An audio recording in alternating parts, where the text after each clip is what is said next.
Sorry, I'll just go back one. Now, interview. So the next research task is talk to real estate agents.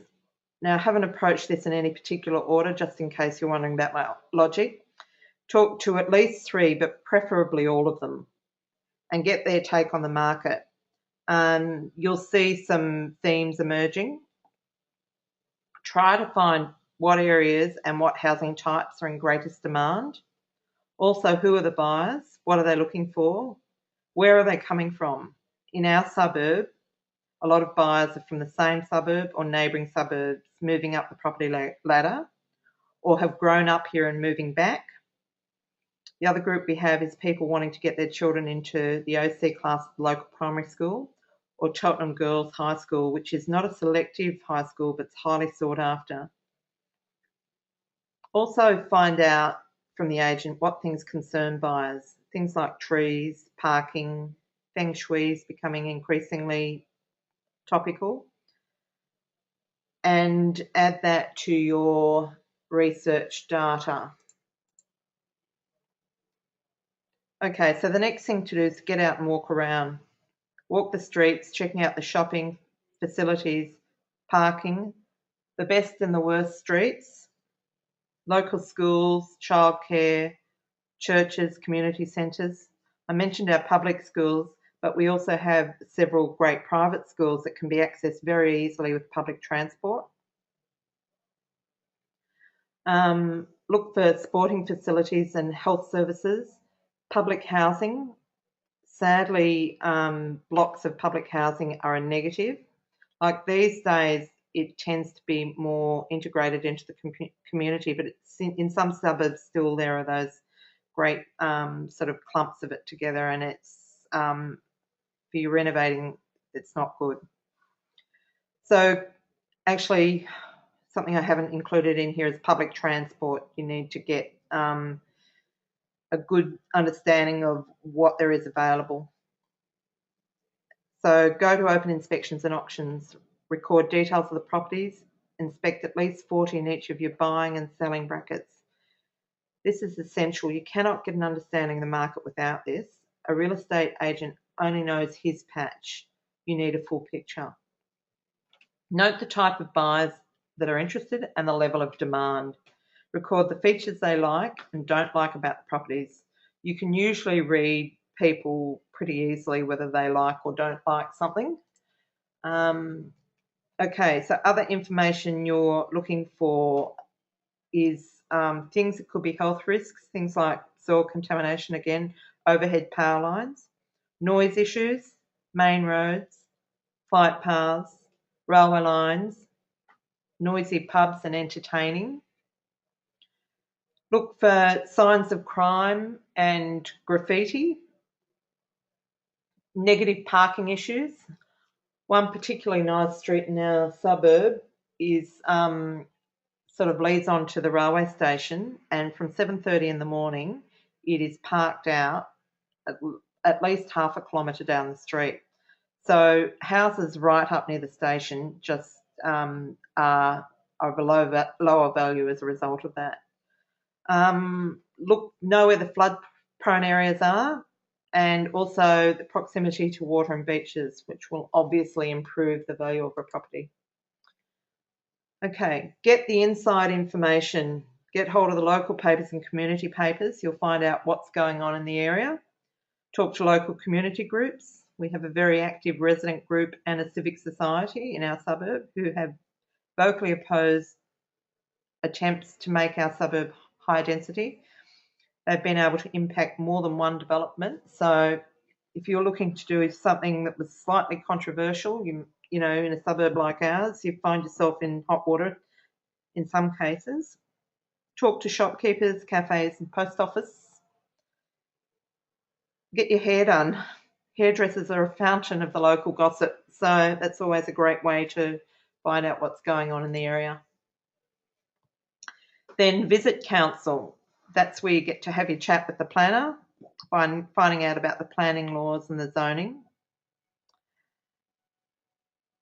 Also, you know, things like bushfire area requirements, heritage requirements, flooding, and anything else that may crop up.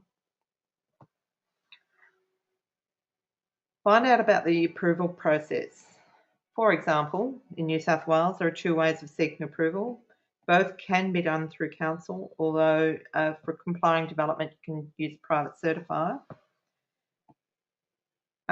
You can apply either for a development consent and construction certificate, which takes months or can take months, 6 weeks onwards, or if your project is considered a complying development by meeting the predetermined criteria, you can submit through the complying development process, which is a whole approval process wrapped up into one, and it only takes 10 days. And as I say, can be done through a private certifier. Those things make a big difference to your renovating, certainly in terms of time and cost. And also find out about upcoming developments, anything that's happening in the area that you need to know about. Okay, so we're up to compiling your findings. By the end of this, you should have a good understanding of the property values, the price ranges in your area, and what causes them to differ. You should know what to pay for a fixer-upper and how much you'll get for it when you renovate it and sell it.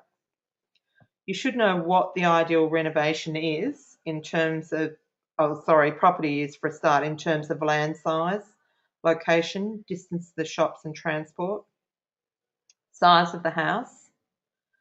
Do they want McMansions?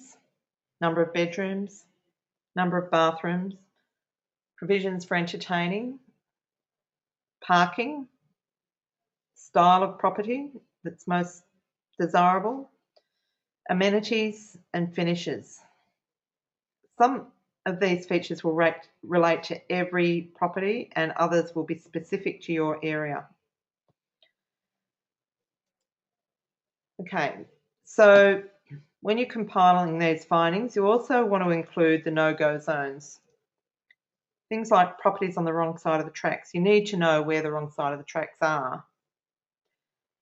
Effect of the low side of the road, get an understanding of buyers' attitudes and the effect on price.